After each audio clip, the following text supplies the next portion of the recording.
Hii ni Mkupa TV. Hakikisha unakuwa mtu wa kwanza kabisa kupata taarifa mbalimbali za kitaifa, kimataifa, burudani na michezo kwa kuwa mtu wa kwanza kusubscribe, kucomment, kushare pamoja na kulike Mkupa TV kwenye ukurasa wa YouTube. Wazee wetu wa zamani ukiwa na harakati hizo wanasema huyu hajui siasa, hafanyi mambo yake kwa siasa.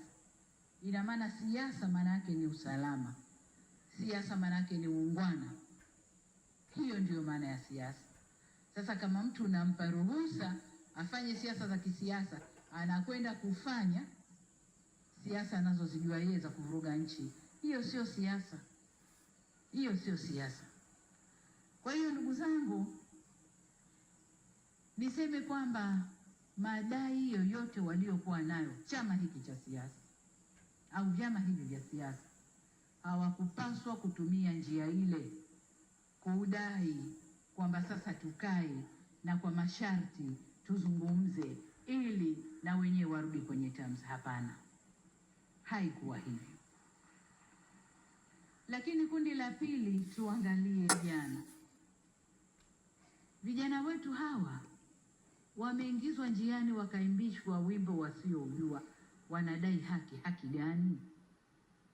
Hebu avutwe tu kijana pembeni, wewe uliingia unadai haki. Hivi ni haki gani? Na hiyo haki hawakuweza kuidai kwa njia nyingine mpaka waingie njiani, wakafanye vurugu, walipwe, wakachome vituo, walipwe, wakafanye vurugu walizozifanya. Hiyo ni haki gani? Lakini jengine wanalobebeshwa, wameingia njiani eti kwa ugumu wa maisha. Astaghfirullah. Turudi kwa Mungu tustaghfiru.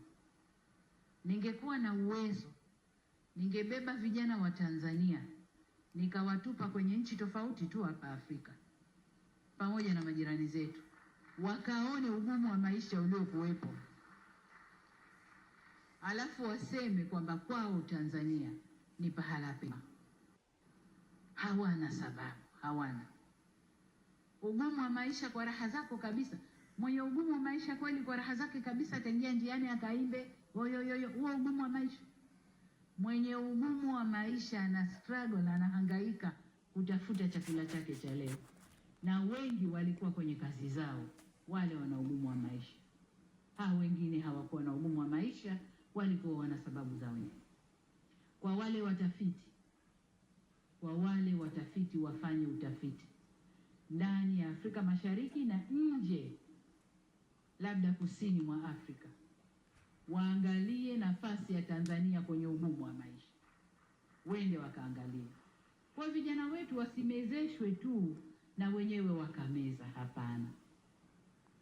Lakini kwa nini yote yanatokea haya? Tumejifunza kwamba vijana wetu tumewaacha wanakuwa wenyewe, wanakuwa hawana mwelekeo, wanakuwa hawana watu wa kuwaongoza vizuri, na kwa maana hiyo hawana elimu ya uzalendo. Hayo ndio tuliojifunza. Vijana wazalendo hata kutoka vyama vya upinzani hawakukubaliana na hali ile. Walikuja kutuambia, jamani, kaeni vizuri, kuna hili linapangwa huku. Wale ni vijana wazalendo kutoka vyama vya upinzani. Lakini vijana wetu wengi wa Tanzania hawana uzalendo, na hilo serikali tumejifunza na tutakwenda kulifanyia kazi. Na ndio maana nikasema niunde wizara nzima ya vijana ili kushughulikia vijana kwa upeo mpana badala ya kuwa na kitengo ndani ya wizara kubwa. Kwa hiyo kwa upande wa vijana wetu hawakuwa na sababu yoyote ya kuingia njiani ila kutumwa na kuimbishwa mambo yasiyowahusu. Tuangalie taasisi za dini ambazo nazo kwa namna moja au mengine wamejiingiza kwenye mkondo huu. Hapa unajua, unapokuwa kiongozi lazima ukubali wakati fulani kukosa umaarufu, lazima ukubali. Na kama kukosa umaarufu kipindi hiki kuelekea kampeni, kuelekea uchaguzi na baada ya uchaguzi, utaondoka tu. Lakini uondoke, turekebishe, tuseme kweli. Taasisi zetu za dini, tunasema Tanzania haina dini, si ndio? Lakini watu wetu wa Tanzania tuna dini, na tuna dini za madhehebu mbalimbali. Tuna dini kuu sijui 4 sijui 5.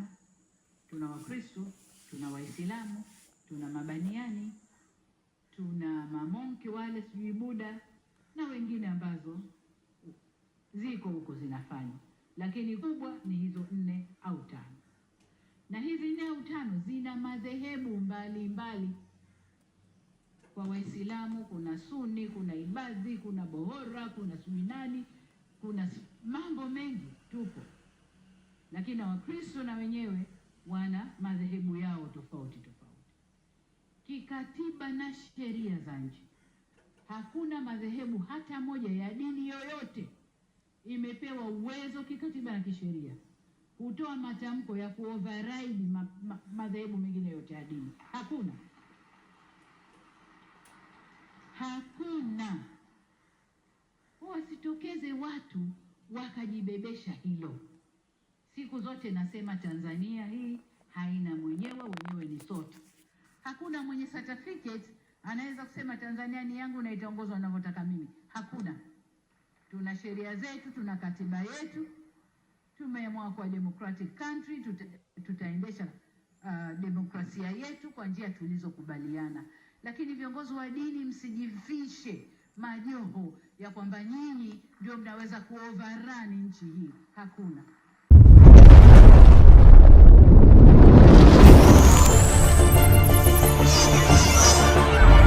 Hii ni Mkupa TV. Hakikisha unakuwa mtu wa kwanza kabisa kupata taarifa mbalimbali za kitaifa, kimataifa, burudani na michezo kwa kuwa mtu wa kwanza kusubscribe, kucomment, kushare pamoja na kulike Mkupa TV kwenye ukurasa wa YouTube.